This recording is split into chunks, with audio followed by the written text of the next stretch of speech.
అక్కడేమో unknown persons మాటలు, ఇక్కడ నోన్డ్ పర్సన్స్ యాక్షన్ ఏకంగా.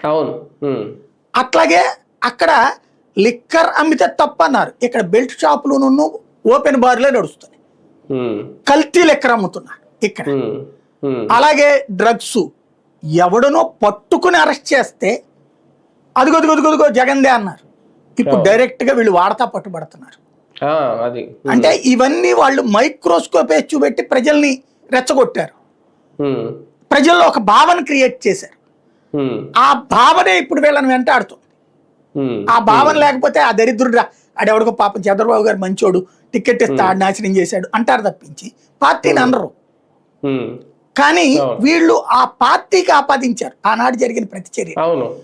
ఇవాళ అది ఇప్పుడు వాళ్ళు ఆపాదించక్కర్లా, వీళ్ళకి వీళ్ళు ఆపాదించుకుంటున్నారు ఇప్పుడు చచ్చినట్టు.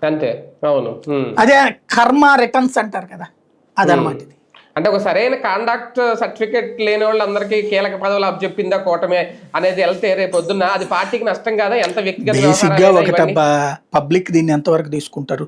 తెలుగుదేశం అభిమానులు అప్పుడే అబ్బెబ్బే అన్యాయంగా ఆయన మీద ఇరికిచ్చేశారు, బీసీ నాయకుడు గొప్పోడు. ఇప్పుడు మర్డర్ కేసుల్లో రేప్ కేసుల్లో ఉన్నటువంటి నాయకులు కూడా అధికారాల్లోకి వచ్చేస్తున్నారు, లేకపోతే ప్రజాప్రతినిధులుగా ఎన్నికవుతున్నారు. కర్మగాలి అందామా, అదృష్టం అందామా, పెడతారు కదా, జనం పట్టించుకో